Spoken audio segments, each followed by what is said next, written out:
January 17th, 1940. Imperial Japanese Navy Headquarters, Tokyo. The winter sun filters through the tall windows of the Naval General Staff Building, casting long shadows across polished mahogany tables, where charts and reconnaissance photographs lie scattered like fallen leaves. Vice Admiral Inoue Shigeyoshi stands before a wall-mounted map of the Pacific, his fingers tracing the vast blue expanse between Japan and the American West Coast. In his other hand, he holds a photograph, grainy, taken from distance, of the USS Enterprise steaming through Hawaiian waters. He studies it with the practiced eye of a career naval officer, then sets it down among a dozen others. American carriers. Flat-topped, ungainly vessels that seem to float too high on the water, their flight decks empty plains of wood and steel.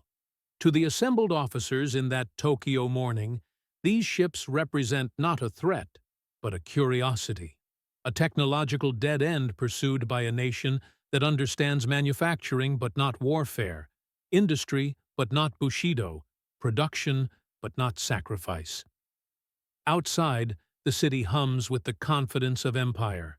Japan has conquered Manchuria, pushed deep into China, and now stands poised at the threshold of what its leaders call the Greater East Asia Co-Prosperity Sphere. The military men who gather in these halls have spent their entire careers preparing for the decisive battle. The single, catastrophic engagement where superior Japanese spirit and training will shatter enemy resolve in one magnificent stroke.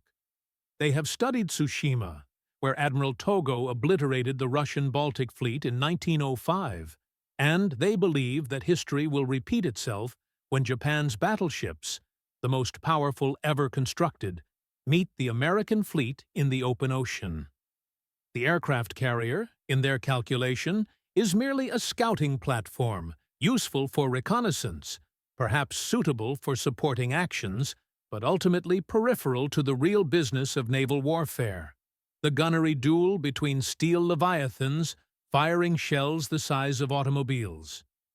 This dismissal is not born from ignorance. Japanese naval officers are among the most educated in the world, many trained in Britain and America, versed in the latest maritime theory.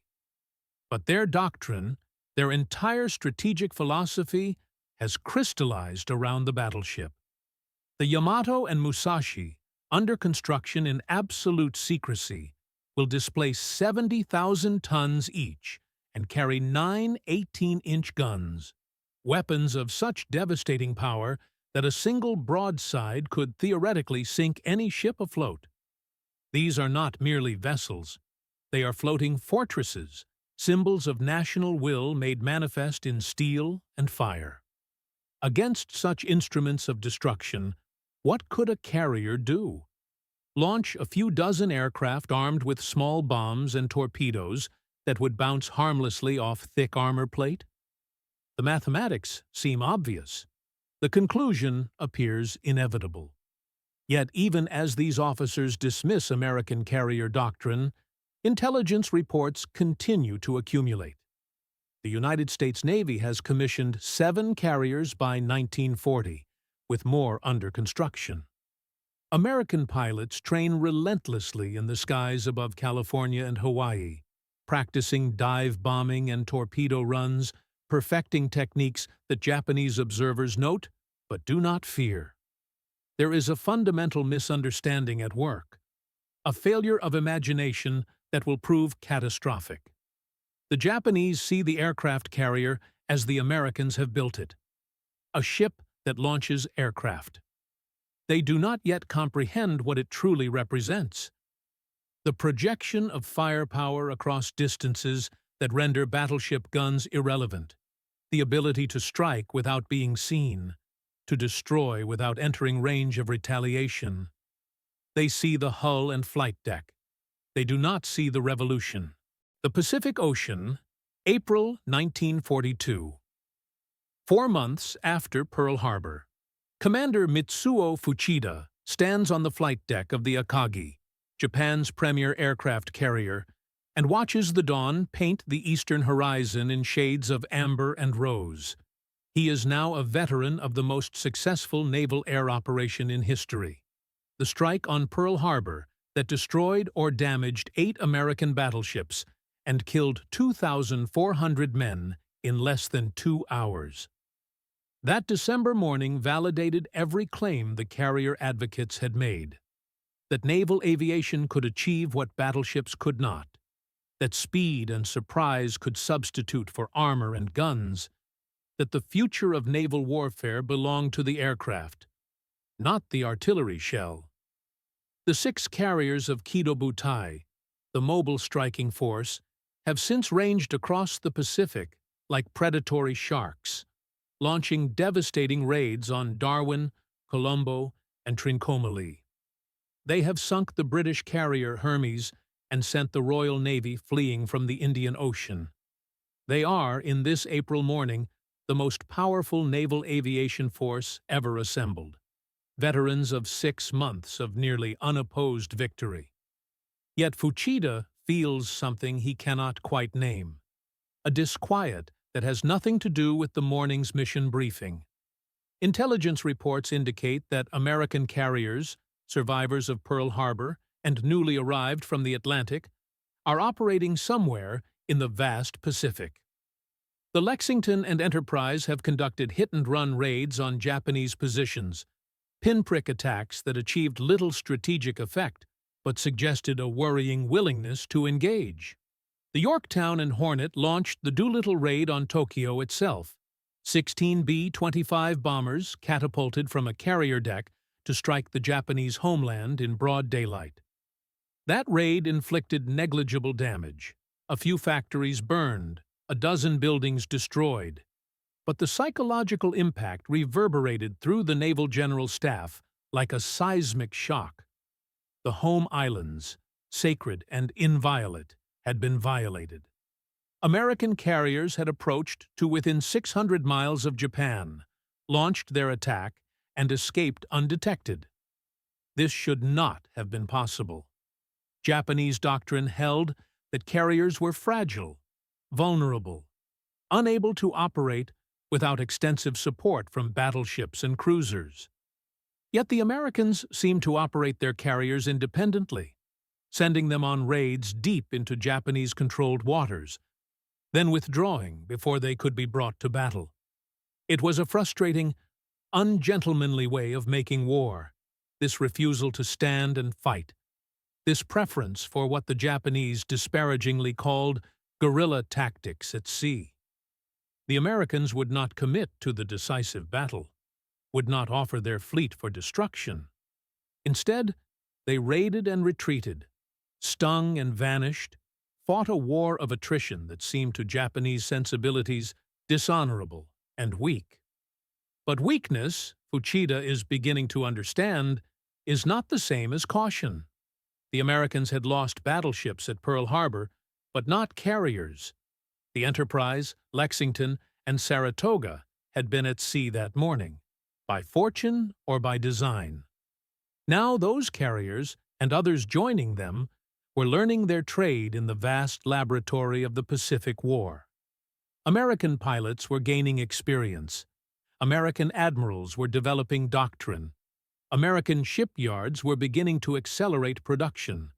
And behind it all, invisible but increasingly palpable, was the industrial capacity of the United States, a nation that produced half the world's steel, that could build factories overnight, that seemed to possess an inexhaustible reservoir of materials and men.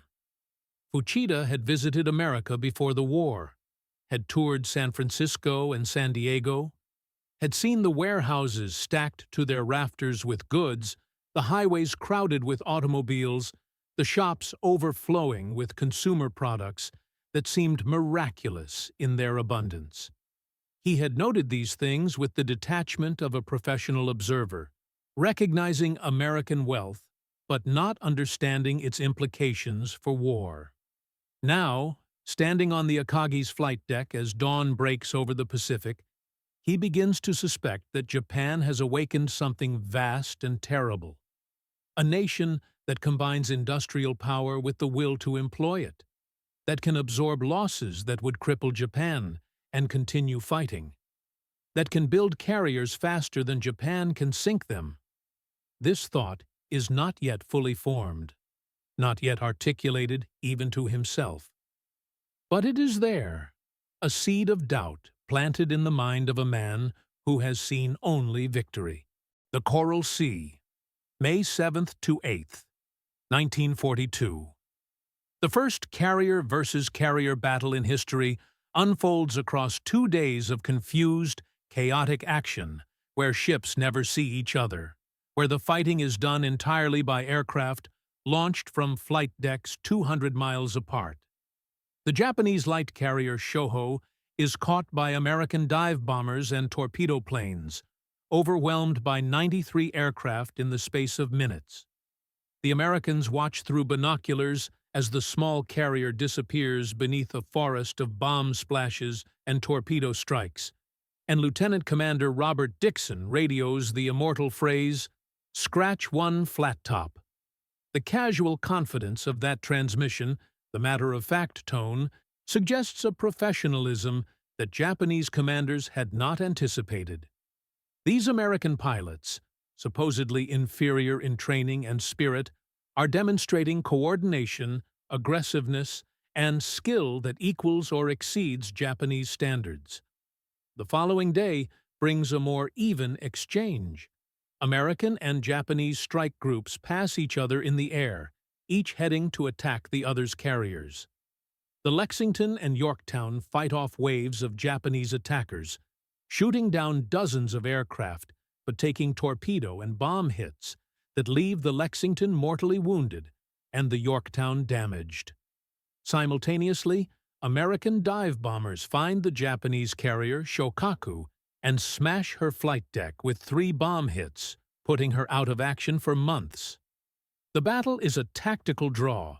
Each side loses 1 carrier, though the Shokaku will return to service, but strategically, it represents something unprecedented.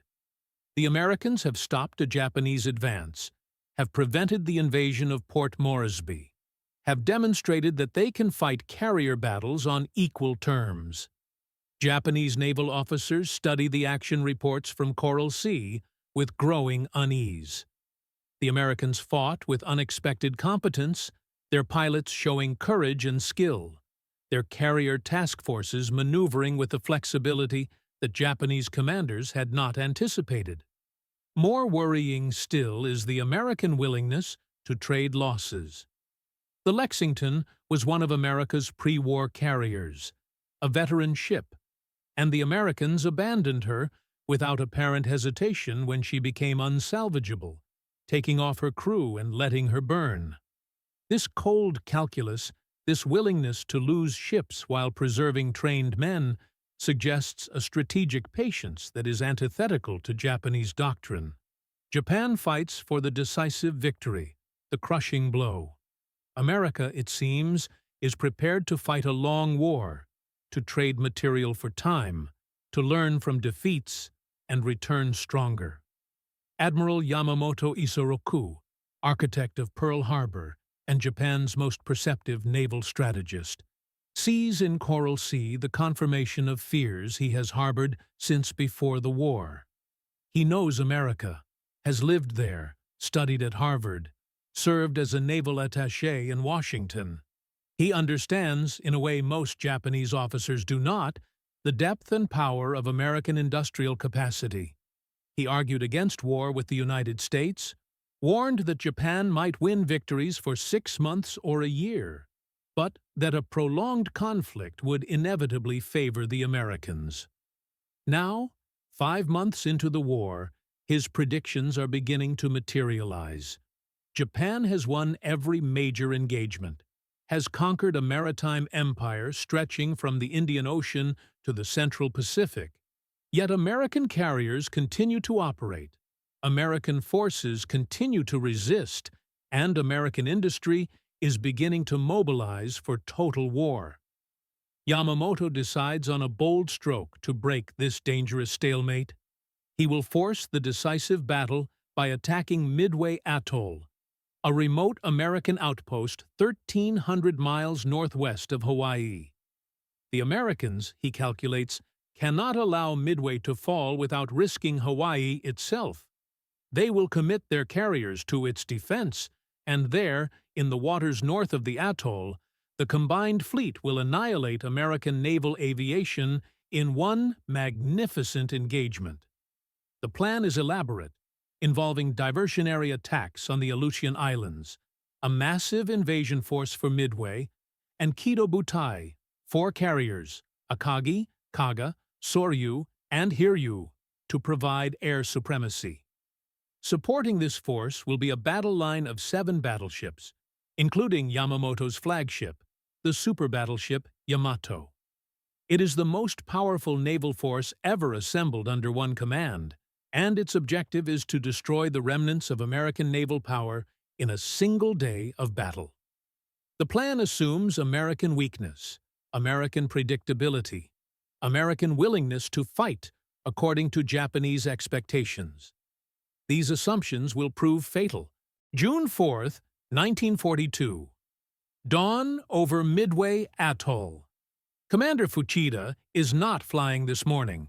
Appendicitis has grounded him, and he watches from Akagi's bridge as the first strike wave, 108 aircraft, takes off in the pre-dawn darkness to attack Midway's airbase.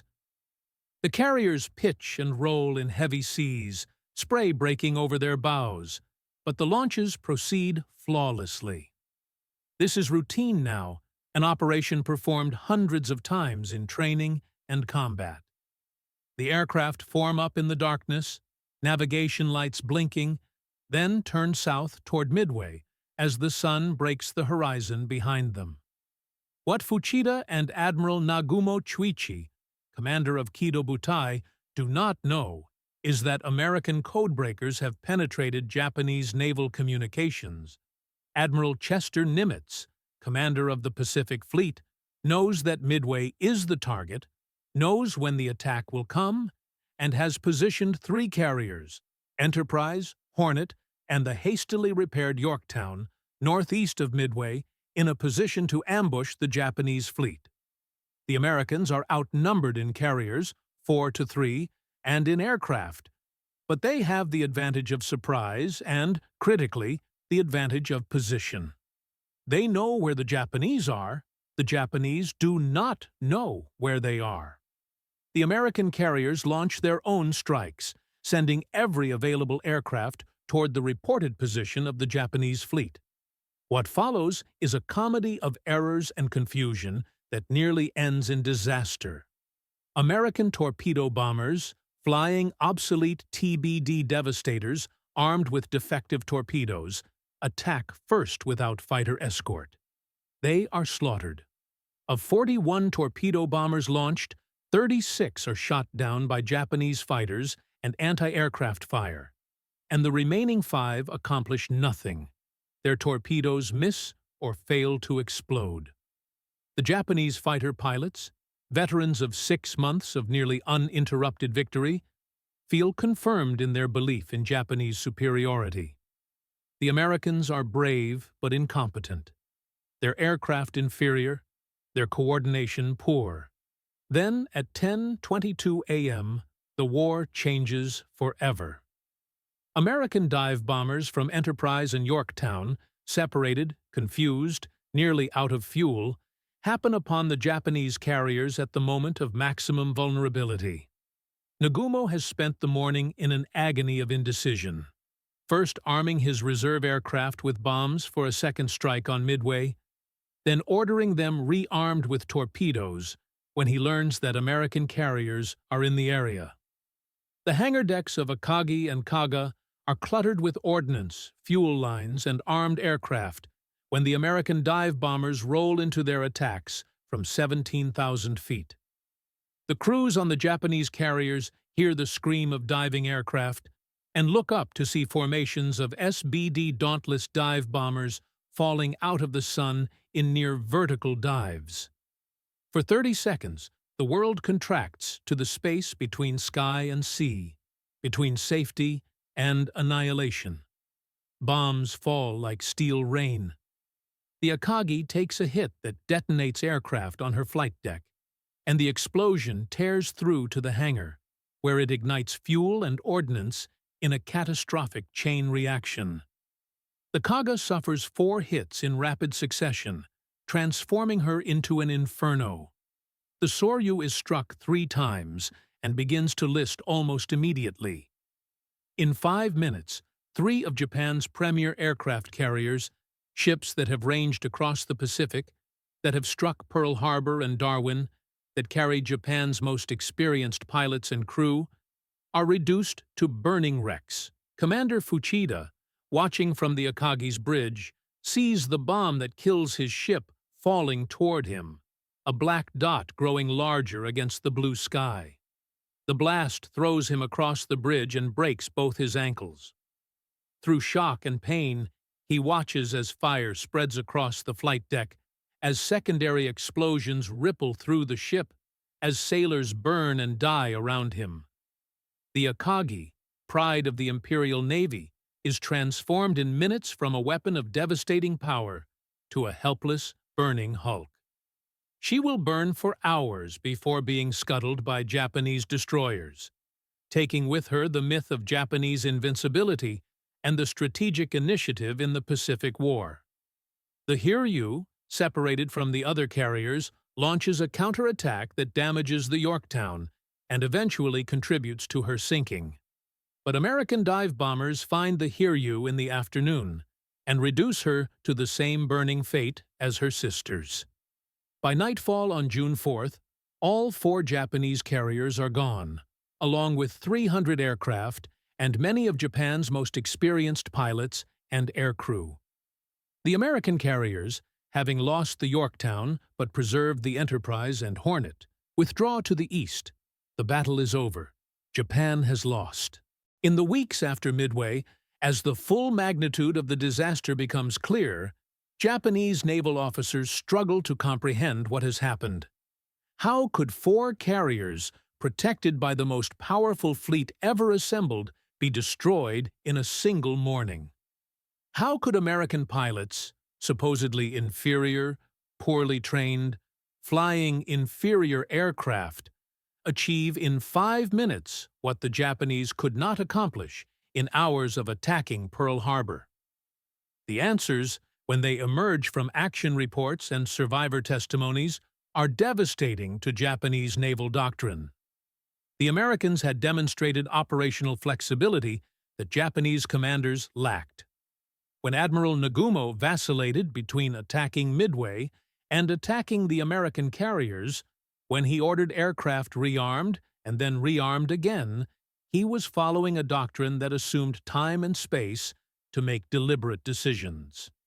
The Americans, operating under the assumption that they were outnumbered and outclassed, had launched everything they had as quickly as possible, accepting confusion and coordination failures in exchange for getting aircraft into the air and attacking. This aggressive, improvised approach, so contrary to Japanese ideas about proper command, had proven devastatingly effective. More fundamentally, Midway revealed that the aircraft carrier was not a supporting weapon, but the primary instrument of naval warfare. Battleships, so central to Japanese naval thinking, had played no role in the battle. The Yamato, the most powerful warship ever built, had been 200 miles away from the action, unable to engage, its massive guns useless. The decisive blows had been struck by dive bombers dropping 500-pound bombs, aircraft that cost a few $100,000 each, destroying carriers that represented years of construction and hundreds of millions of yen. The economics of carrier warfare favored production and training over traditional naval qualities like armor and gunnery. America, with its superior industrial base, could replace lost carriers faster than Japan could build them. America, with its vast population and educational system, could train new pilots faster than Japan could replace losses. Japanese intelligence officers, studying American shipyard production figures, realize with growing horror that the United States is building carriers at an unprecedented rate. The Essex-class carriers, displacing 30,000 tons and carrying 100 aircraft each, are coming off the ways at intervals measured in months. By 1943, the U.S. Navy will have more carriers in the Pacific than Japan possesses in total. And these are not the only carriers. America is also building dozens of escort carriers, smaller ships converted from merchant hulls, each capable of carrying 30 aircraft for convoy protection and amphibious support. The numbers are staggering, impossible for Japan to match. Japan's industrial capacity can produce perhaps one large carrier per year, assuming no losses, assuming no diversion of resources to battleships and cruisers. America is building one per month. Behind these carriers is an industrial infrastructure that Japanese officers, even those who have visited America, failed to fully comprehend. American shipyards operate around the clock, employing hundreds of thousands of workers. American factories produce aircraft engines by the tens of thousands, aircraft by the tens of thousands, bombs and torpedoes and bullets in quantities that seem limitless. American training bases graduate new pilots every week, young men who have learned to fly in a civilian economy that boasted hundreds of thousands of private aircraft before the war. The very abundance that Japanese officers had dismissed as decadence, the consumer economy they had viewed as evidence of spiritual weakness, has proven to be the foundation of military strength. A nation that could produce 20 million automobiles in peacetime could produce tanks and trucks and aircraft in war. A nation that had taught millions of citizens to drive could teach them to fly. A nation with the world's largest steel industry could build fleets faster than they could be sunk. Among the flotsam recovered from the Yorktown before she sinks, Japanese sailors find something that becomes, in retelling, emblematic of American material superiority. A ship's galley stocked with quantities of food that seem impossible. Fresh meat in refrigerated lockers. Canned goods in varieties Japanese sailors have never seen. Coffee, real coffee, in quantities sufficient to give every man aboard multiple cups per day. Chocolate bars, ice cream machines. The Japanese sailors, subsisting on rice, pickled vegetables, and occasional fish, stare at this abundance with a mixture of envy and incomprehension. How can a nation at war, fighting across thousands of miles of ocean, supply its ships with luxuries that Japanese civilians cannot obtain? The answer is the same industrial capacity that produces carriers and aircraft. American logistics, American supply chains, American agricultural productivity, all dwarf Japanese equivalents. A Japanese carrier crew eats to survive. An American carrier crew eats well because American logistics can supply them, because American doctrine holds that well-fed sailors fight better, because American culture assumes abundance as a baseline condition.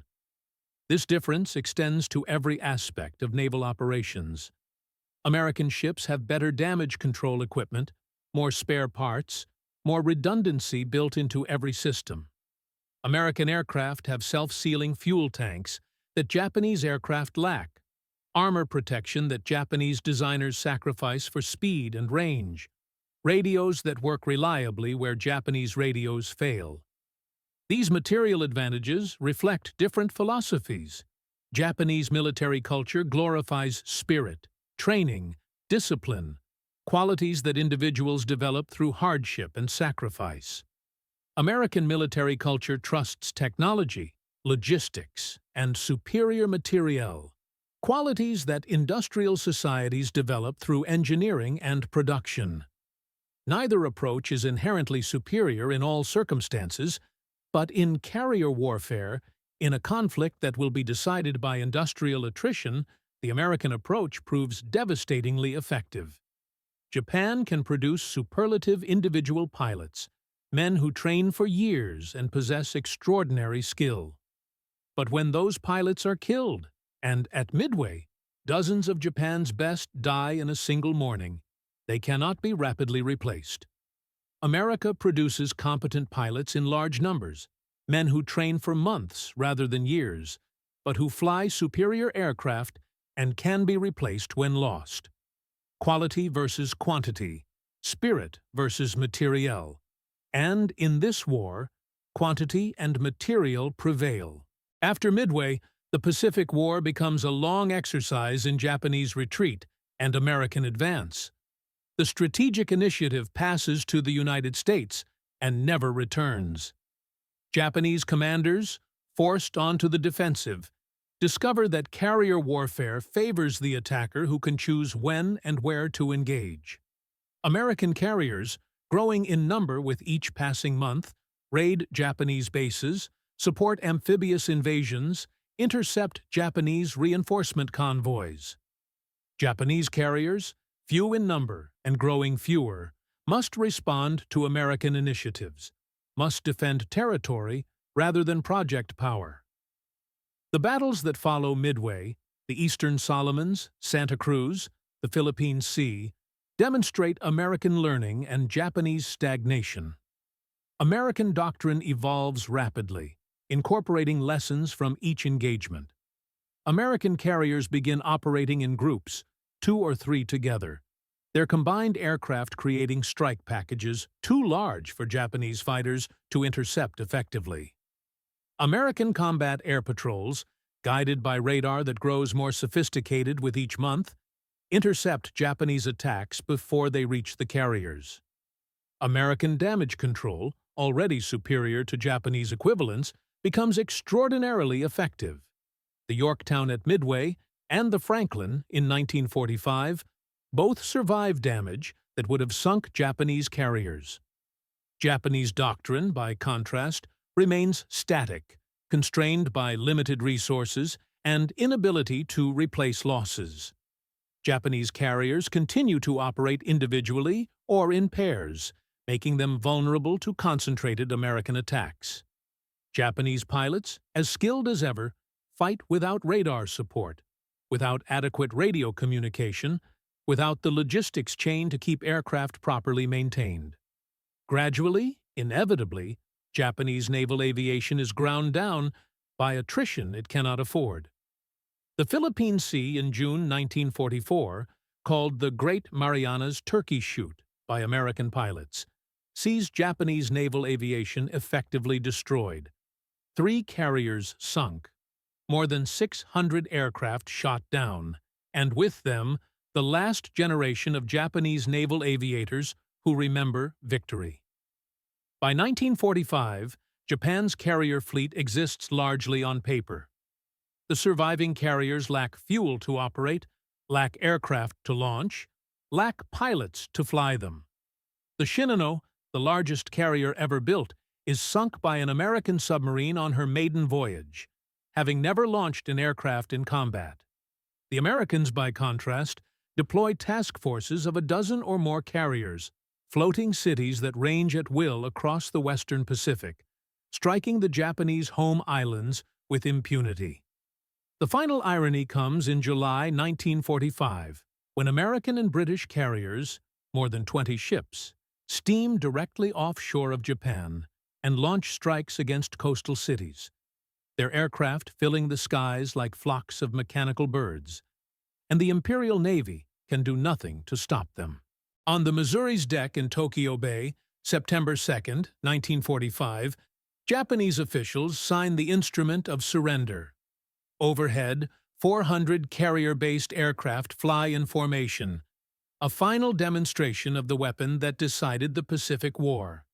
Among the Japanese delegation is Admiral Toyoda Soemu, last commander of the combined fleet. He watches the American aircraft and contemplates the certainty that died at Midway. The dismissal of American carriers had not been mere arrogance, though arrogance played its part. It had been a failure to understand that warfare, like all human endeavors, evolves, and that evolution favors not the most courageous or the most spiritual, but the most adaptable and the most productive. Japan had built a strategy around the decisive battle, the single engagement where superior spirit would prevail. America had built a strategy around industrial attrition, the long war where superior resources would dominate. Japan had prepared to win battles. America had prepared to win the war. The aircraft carrier, dismissed as peripheral in 1940, had proven to be the decisive weapon because it embodied industrial age warfare. Mobile, flexible, able to project power at distances that made traditional naval combat obsolete. More importantly, carriers were weapons that industrial economies could produce in quantity, that could be operated by trained but not elite crews, that leveraged technology and logistics over individual skill. They were, in every sense, democratic weapons, effective in the hands of competent professionals, devastating when produced in overwhelming numbers, symbolic of societies that valued production over sacrifice. The Japanese officers who had dismissed American carriers as weak had made a fundamental error. They had judged strength by traditional metrics, armor, guns, the warrior spirit, and failed to see that strength in modern war derived from industrial capacity, from the ability to produce, sustain, and replace. They had seen American abundance and called it decadence, seen American mass production and called it inferior to Japanese craftsmanship, seen American pragmatism and called it lack of spirit. They had been, in every judgment, catastrophically wrong.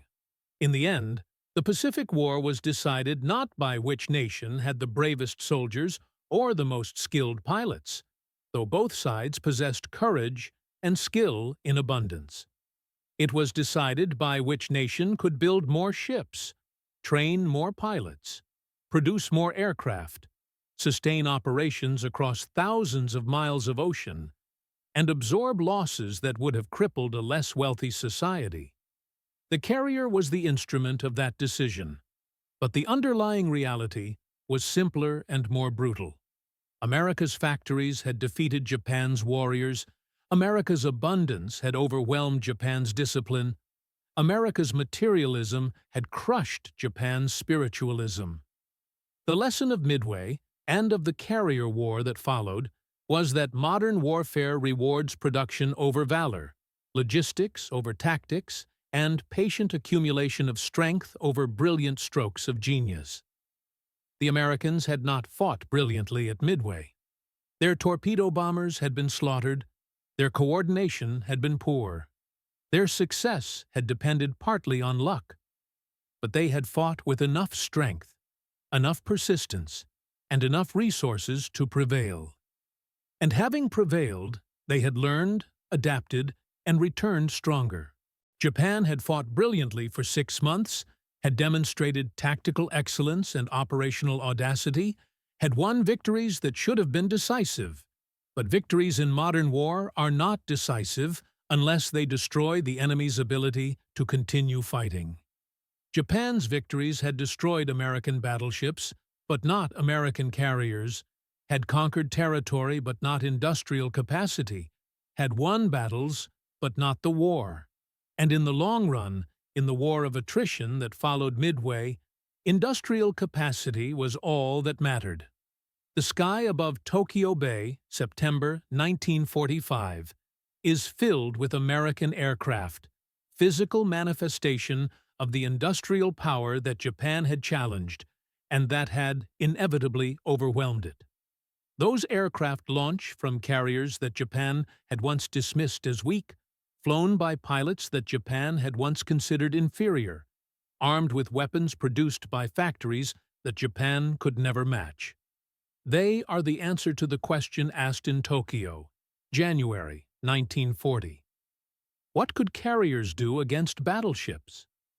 The answer, visible in the ruins of Japanese cities, and the surrender document signed on the Missouri's deck, is everything.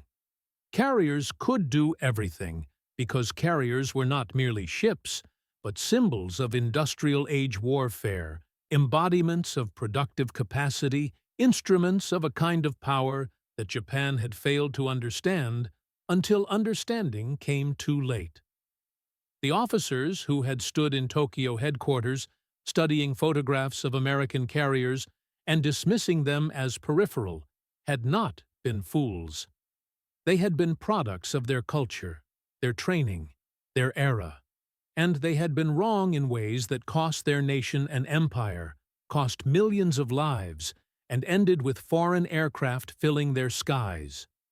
The lesson they learned, purchased at such terrible cost, was that in modern war, abundance defeats discipline, production defeats courage, and industrial power. Once fully mobilized, is the most decisive weapon of all.